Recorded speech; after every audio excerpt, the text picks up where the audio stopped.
back, and welcome to the newcomers, to a close-knit family. I'm Michael. Sue is off this week again. She's still out camping. So I'll be doing my third now solo episode. This is a knitcast from Armstrong in the North Okanagan region of British Columbia, Canada, documenting my adventures as a beginner knitter and Sue's ongoing adventures with her knitting and yarn addiction. Today on the show, we will be talking about our usual stuff, acquisitions, whips, foes, what I bring to the table. There's going to be a special interview in the show that Mum recorded before she left, which I forgot to throw in last week, and some events from around the world, and an update on the random giveaway that I started last week, because we have a winner. Could the winner be you? You'll have to wait and find out. So, but first, before any of that, I forgot some things last week, and some of you may have noticed I threw them in the description. So, 2 episodes now, when we had my sister on the show, we put out a little question, a little challenge at the end for just some funsies on if you could figure out which one of us is older, myself or my sister. And I was surprised to see that there were quite a few guesses, the more than I expected, saying that I was older. That is incorrect. My sister is, in fact, the older of us two by almost exactly a year and a half. So yeah, congrats to those of you who got that right. And even though some of you have known myself and my sister for a little while now, but congratulations nonetheless. You get the pride of knowing that you were able to estimate our relative ages correctly. Also, I forgot to mention last week, and this will also be my mention of it for this week, the brioche along in our Ravelry group is still ongoing. I'm sure Mum is working hard on it while she is camping, and I expect when she comes back, we will we'll be having a little chat about it. So be sure to join that. Be sure to sign up and, well, not sign up, but enter and get into the giveaway that we will have at the end of it. I should probably get into that. Maybe that's what I'll do with this yarn that I got in acquisitions! Because I did actually acquire some yarn this week through a little bit of a unconventional way. You see, I was hanging out at my best friend's house, and she told me that her mum had picked up a bunch of yarn that she was just going to end up donating and wanted to know if I wanted first dibs on it. And I said, can't hurt. Can't hurt if I get it. So I picked up 3-4 balls of whatever of this sort of interesting yarn. You know, I still don't know what I'm going to do with this, but I have it. So I'll figure out some weird thing that I want to try out with this. But this is Bernat Illusions Machine Washable and Dryable Bulky. It got that big bulky yarn, big bulky multicolored yarn. It is entirely artificial. It is 90% acrylic, 10% polyester, bulky, as I said. They don't actually say how much is in one of these in terms of length, but it is I just saw it when I was trying to find it earlier. It's a 140 gram ball. It is huge. So yeah, I have 4 of these, and I will be figuring out something to do, because I'm sure Mom's going to come home and say, well, you got them, so you need to figure out something to do with them now. I'll find something. So, yeah, that's my acquisition this week. Other than well, I guess also moving on, transitioning nicely into whips. I finally stopped by Twist of Yarn and picked up the ball that I needed to finish the Ranger cowl, although it's still not finished. Yeah, just another ball of Cascade Yarns Pacific Chunky color 404. So, yeah, here is... Oh, I am in the middle of a row. Why did I do that? I remember why I did that, and it is unimportant. So here is, yeah, the Ranger cowl. So, the top of it so far, and then it goes all the way down. There's the end. I'm stretching, and you saw a little belly there, but I like my body. So, yeah, where was I last week? Last week I was, so here is the join where I added that started my last ball here. So I've got, that much done. I think I was maybe like a row or two down from there. So I haven't made much progress on this week. I have to be totally honest with you. But that is mainly because of my other whip that I just started this week. And oh my gosh. So I mentioned last week that Yarn Quest was starting. Yarn Quest 2018 Part 2. I may have said last week it was Part 3, but it's Part 2. Tanya Richter, after a very short hiatus due to personal health reasons, she got the first clue posted. For those of you who don't remember or are new to us and haven't heard me talk about Yarn Quest yet, Yarn Quest is essentially, well, if I can break it down into knitting terms, it is a mystery knit along with random number components. With you randomly choose the patterns that you're knitting. So, and yeah, I'm trying to figure out how I'm going to go about talking about this in the future, because potentially someone's going to be watching this and going to be working through Yarn Quest the Steam Age in the future. And just by showing them what I'm working on, there are potentially spoilers, because there's a story along with this pattern that we are working our way through. And the whole point behind it is that the scarf that you're knitting out documents your adventure. So right now I feel like I haven't knit anywhere to a point that like I'm spoiling anything. Not much has happened really. But I have to figure out how to handle this in the future. I'll probably do it on some sort of a delay. Like, okay, so here is my progress on this from 3 weeks ago or something like that. But anyway, here is the first chart we have to knit is 20 rows. I think I'm around like 13 or 14 rows in here, and I have this I think it's a shooting star. Haven't really figured out what this is yet, but yeah, it's a cool little pattern. And because I'm double knitting, here's the back side.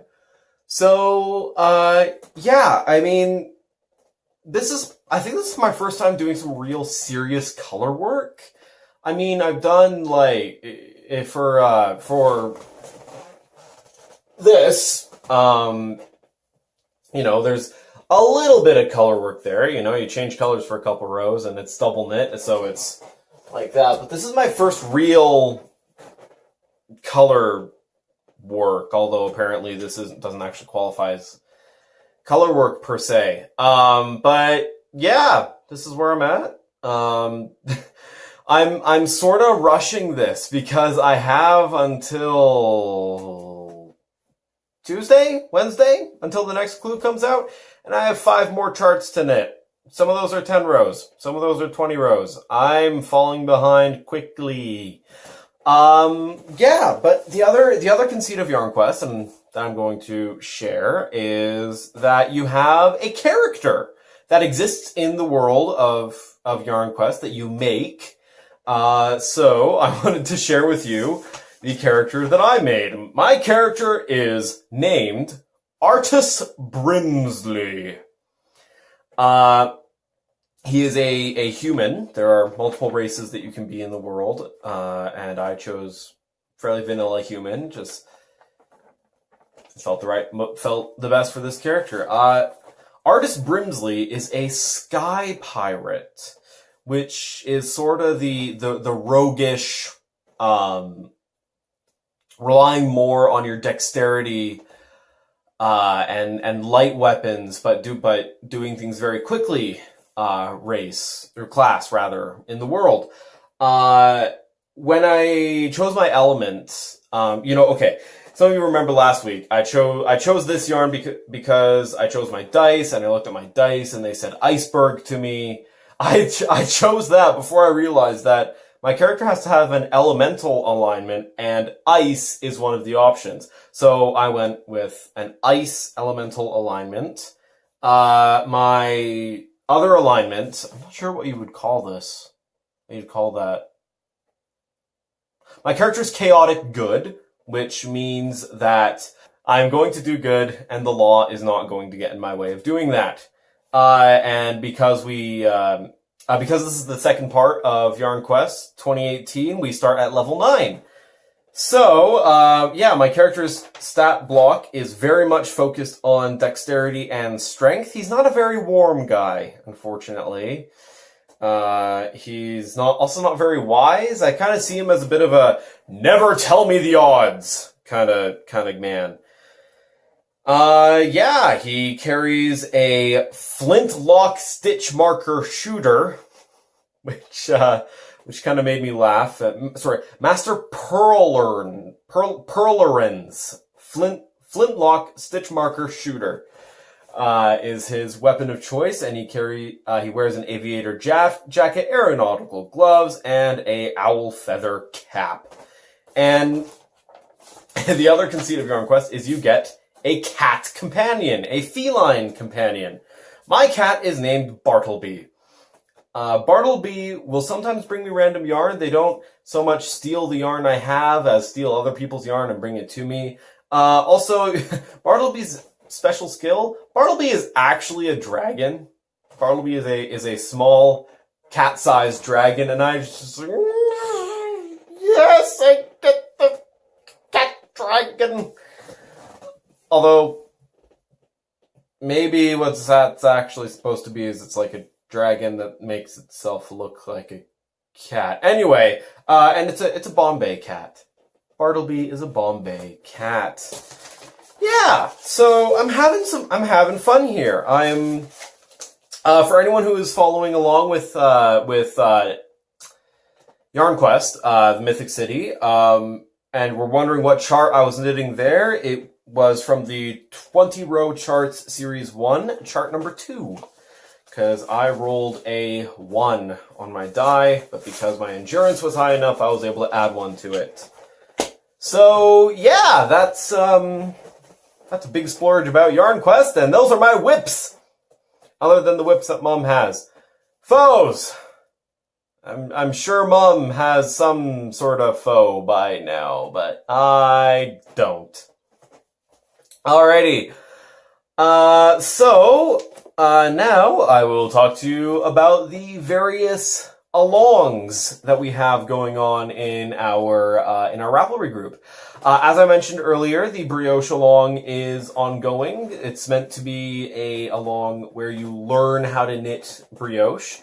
Mum has been working hard at that, and she's been telling me that it's not as bad as she thought it was, as it was made out to be to her. So I'm thinking maybe I'll try to get in on that brioche along, but I'm currently trying to devote as much as my time to knitting Yarn Quest here, because I don't have much time for that.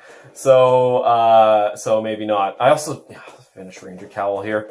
And also, as I mentioned earlier, we have a winner for the random giveaway that I started last week, because Mum said I could. If you can remember, the question that I gave was post about your project in this thread and tell me how many stitches did you cast on? And that's all you knew. Well, now I am here to tell you that what I was looking for was the person who cast on the least amount of stitches. And the person who cast on the least amount of stitches with 3 was Mom23 Now. That's Mom, the number 2, the word 3, now.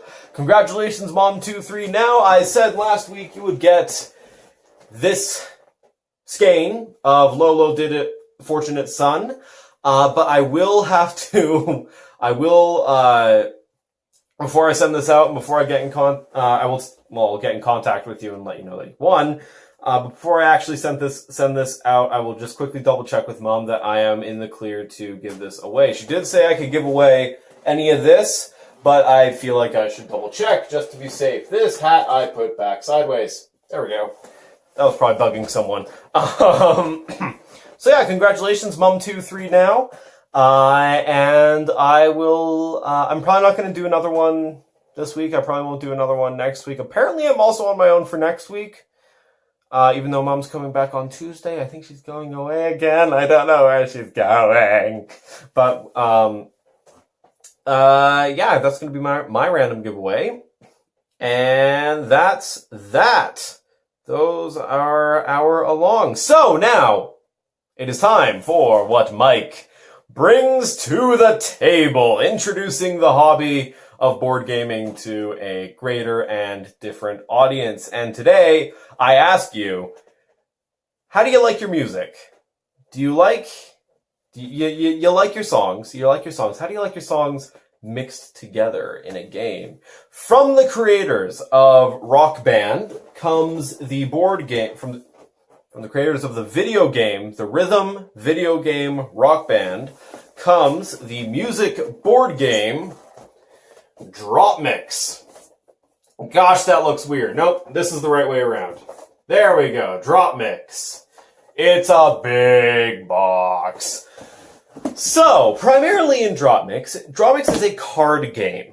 It is also a music game, which is not to be confused with a rhythm game. You do not need any rhythm or good timing to play this game. Basically, what's happening in Drop Mix is you are playing a card game, and you are playing a card game on this board, which is electronic, and you have to have a smartphone or tablet computer in order to play this game because there is an app that is required for play. And you connect this board to your phone, and you open up the app, and you start playing the card game by laying the cards down on the board. And the music portion of the game comes from the fact that each of those cards represents a part of a song. Not the entire song, but like the bass line, the piano synths, the vocals. It represents part of that song. And as you throw cards down, the app mixes all those parts together and makes it work so that you get a really cool mix of songs together. And each of the cards has a NFC chip in it, which is the same technology. You can use your credit card to tap payments. So, for example, you could have, I have some of the cards out here already. So you could have the vocals to Chandelier by Sia mixed with, where'd it go? I should have had these out. Mixed with the guitar line to Meghan Trainor, All About That Bass. Mixed with the bass line to Fall Out Boy Centuries. And then on top of all that, you could say, you know what, after I'll have all this, I want everything to match any part of 24 Karat Magic by Bruno Mars. This game is fantastic. It is for between 1 and 4. It's for a number of players. That was quite the face I just made. Where did it go? Where is it on? You know, I should really find these things before I hit record on here. There it is. It is for between 1 and 4 players, and it is for ages 16 plus. I believe that is mainly because of some of the musical lyrics. And it takes about, in my experience, it takes about 10-20 minutes to play a full game of Drop Mix. You can either play the competitive mode, which is where you divide into 2 teams of 2. There are four of these decks. You each get one, and you play the game. Or you can play the cooperative party mode, which I've never actually played. Should probably do that. But yeah, I highly recommend Drop Mix. Yeah, it comes with 4 decks, and you need a smartphone or tablet computer to play so that you can get the app going.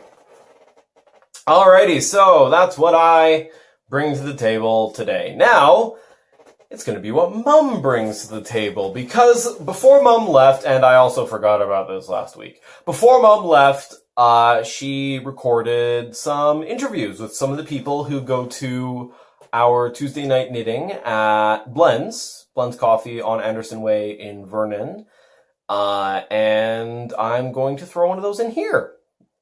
Hey! This is my friend Cindy, and I'm probably away camping right now, and I'm hoping that Mike is doing a video for you guys, but I thought it would be nice to get a little bit of content in, and I thought that I would like to interview. Thank you. some of my knitting friends, and that might be a nice way to put in some content. So give Mike a break. Yeah. So we're at Blenz in Vernon, and this is Cindy Holdry. Hello. And so Cindy, how long have you been knitting for? I've been knitting for a long time. My mom taught me how to knit when I was a young teenager. Oh, that's and like me, yeah. And my mom knit all the time. She knit mitts out of Sayal continuously. Yeah. And so I learned to knit from her. And I've been knitting since I probably took a break when I had my kids, when they were little. Yeah. But then in the last, I'd say 3 years or so, I've picked up knitting seriously. I have way more time. And then you get into a group of people that just feed the... I mean, it's fantastic. Feed our addiction. Oh my God. And you're the worst one. Me? For being addicted or for feeding yours? Oh my goodness. Oh. What kinds of things do you like to knit? I like a challenge. Well, for instance, I just finished this is not a challenge, but I like occasionally I just finished the flax light, very simple pullover. That's Tin Can Knits. Knits, right? And I didn't even put the garter band down the sleeve. I just did the straight cardigan. Quick, easy to knit for my daughter, and it's nice to have something like that. That's when I can watch my podcasts like yours. Yes, because what were we just talking about? You said, you're doing some lace. I'm doing some lace right now. I'm doing the Find Your Fade by Andrea Mowry. And there's just no way I can do watch a podcast and do that at the same time. Oh my gosh. No way. Sometimes. And what about this one? Did you make this? So this one is one of my challenges, and I really loved making it. This is the Bloom by Janice. Don't mind us as we look at your chest and up our noses. Janice Hope. And That's lovely. It's done in Modern DK, which is a cotton modal blend. It's very nice. I really, really love it. And this is what I would call a challenge for me. Right. Because it's, you really have to pay attention. I got to get this to sit again. Do you like my fingernails? Yeah, that's good. Special. Okay, trying to get it to sit so it doesn't fall over. There. Okay, and there we go. Okay. So, Modern DK. Yes, that's the yarn Barocco Modern DK, and it's Modern Cotton maybe DK.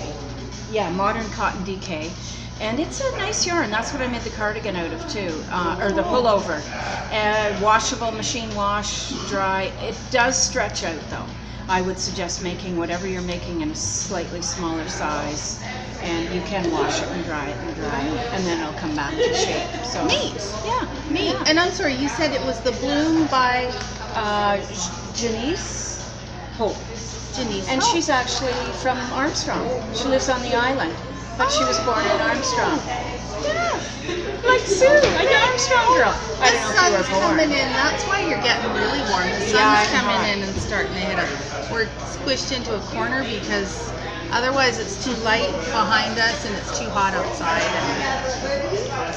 I'm having a cappuccino Oh, Cappuccino. decaf. I'd like to sleep tonight. Cool. And you have a new grandbaby. I do. I have a new grandbaby who was born in March, and he is absolutely adorable. And I'm knitting a hat for him right now. Oh, look. Just starting a hat for him. Oh, that's so sweet. And that's that, what's it called? Kobasi? Cotton bamboo silk. Oh, neat. And I had made some socks in this. Is the thing in here? Yeah, it is. No, I don't think it is. Oh, is it going to be all these colors? Yes, I'm going to stripe it in those two colors. See, I'm digging now because Yeah, that's what I Kobasi, do. right here. By Haiku, And so it's going to be these colors. those striped. Isn't that nice? This is like a it's much brighter green. Oh my gosh. So for any of you who were with us for it's not that green. Okay, this one's greener. And I don't Okay. have a color number, name, just a number. Oh, Oh, kiwi. kiwi. I love And these indigo. colors are great. So fun. I made the little jelly roll socks out of them, and I know I've got enough left here to do a little hat for Ori. Oh, that's so sweet. It's so fun to knit for babies because it's so fast. I know. Well, because like you, my mom taught me how to knit, but the very first thing I knit was like a big old couch and sweater. So for Big needles and stitches, but yeah. And then I did a Lopi poncho. So this was the 80s. Lopi was all the rage. Yeah. And the couch and sweaters. Yeah. And then I did a few like sort of sweaters, and I did the boyfriend sweater in cotton. Oh my god, it was pale gray and bright blue. Oh, with cables and stuff. It was awful. Did you give it to him? I did, and I think he even wore it for a while. I did cotton things, and they all had terrible shape, and it was just awful. And then I stopped knitting for a while, and then all my friends were having babies, and I was knitting baby stuff all over the place. And Yeah. No, it's so fast. So fast. and you move on, and then new project. Yeah, it's really fun. Yeah, Yeah. I love knitting baby stuff. Yeah, I like babies. And then I had my babies, and I didn't knit them anything. The first thing Yeah. I knit for my kids were ski sweaters. When they were bigger. They were probably, like 6, 7, 8. Oh, okay, yeah. Yeah. I did Mary Maxim sweaters for my kids, the ones with the zipper up the front and the collar with the picture on the front. Right. I'd love to do one of those again. My next They're thing, great. I'm gonna do a Fair Isle sweater, like a real The whole thing or just The whole thing. Oh, good for a you. real. I've found 2 stores now that have Jameson and Smith, Which is your preferred? which is it's the Fair Isle Oh, okay. yarn From So- England? Yeah. Yeah. Well, from Shetland. Shetland. Wow.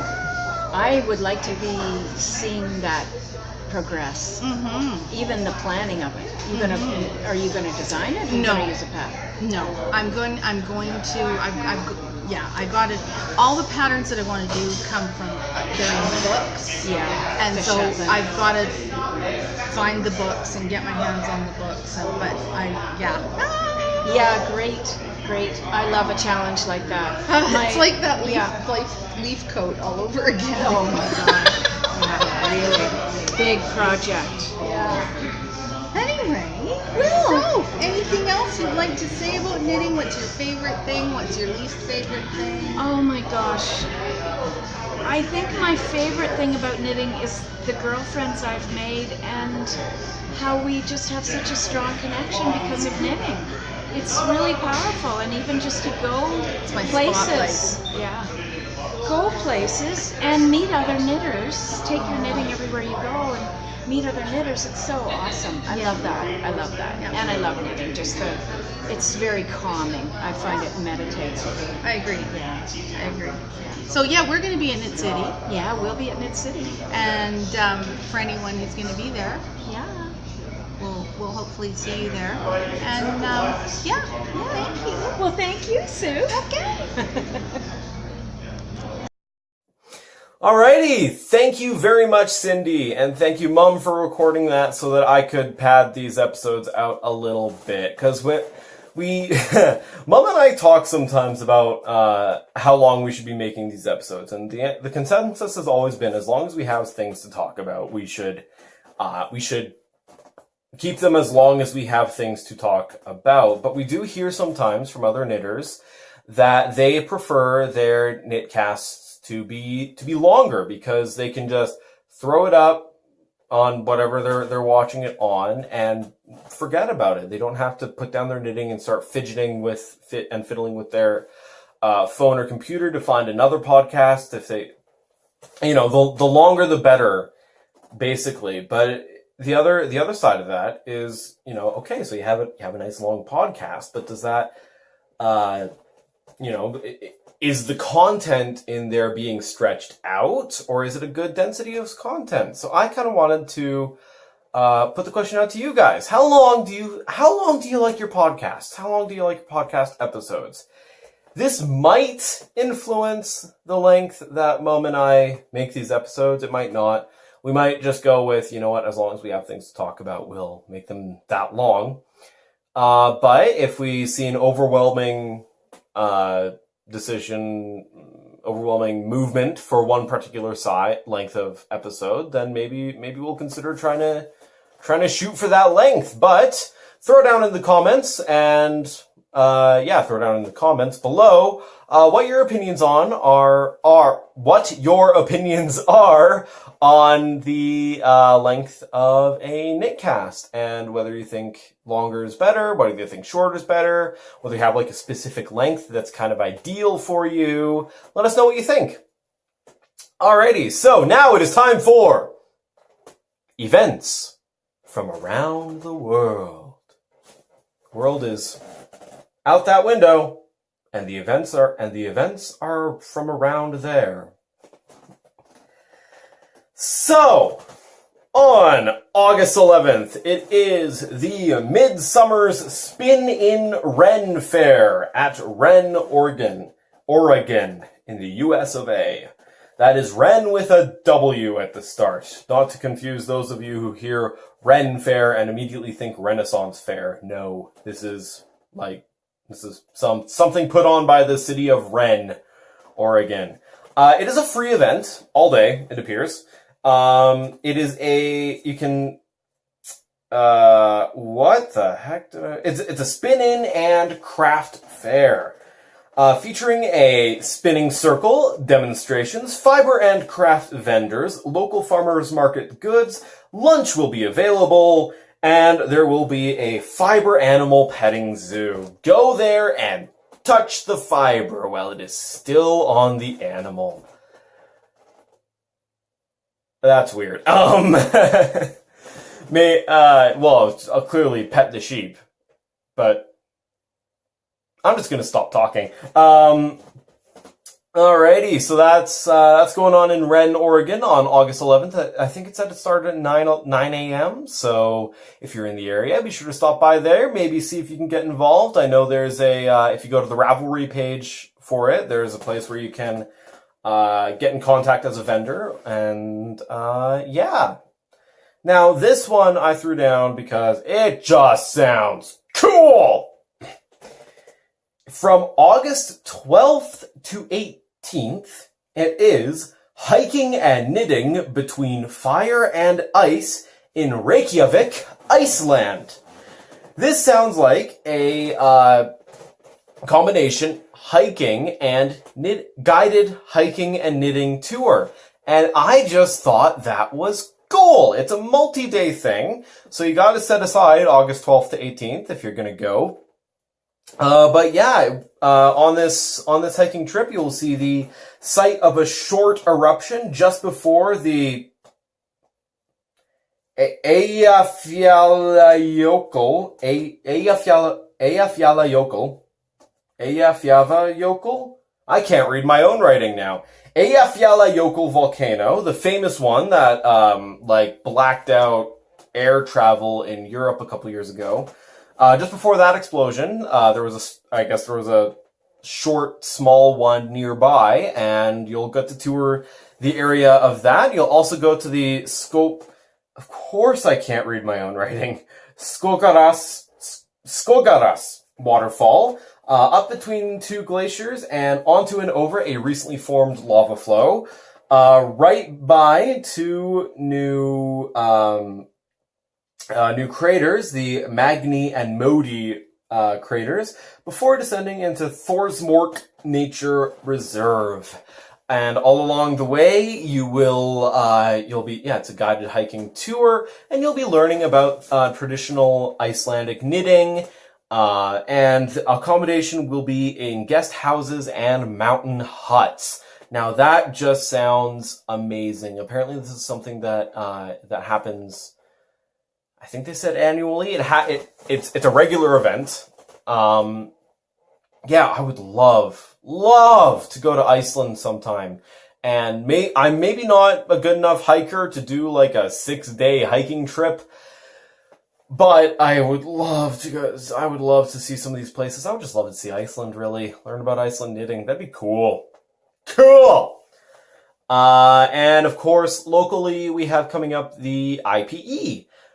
I think entries are now closed for that. I think. I don't know. There might be some message coming up on screen right now saying that I am wrong and entries are still available. But if there isn't, then entries are now closed. And yeah, it's coming up. It's coming up. I got my entry in. Probably gonna be entering my tilted cowl. Most likely gonna be entering my tilted cowl. And yeah, that is all I have in my notes. Maybe I'll remember something else and I'll throw it in the description and remember to mention it next week. But thank you so much for watching. Thank you for watching this episode. Be sure to like the video. That lets YouTube know that this is good content, and people who like the similar content to you would like this video. Be sure to comment below, mention, to tell us about the length of podcast, what you prefer. Also, we like talking to you guys, so comment below and let us know what you think. Be sure to subscribe so you get notified every time we upload a video, which is generally Mondays at 9 a.m. Pacific time. And also, if you hit that little bell icon, it'll actually send you an email when we upload, which is pretty cool. Follow us on Instagram, Close Knit Family Knitcasts. I can't remember what it is. We say this every week. It'll be on the end card. Yes, the end card is that way because I am mirrored. And be sure to join our Ravelry group and introduce yourself in the Introduce Yourself thread. Get in on all of the various alongs we have going. And yeah. And finally, be sure to keep your knitting close and your family closer. Bye.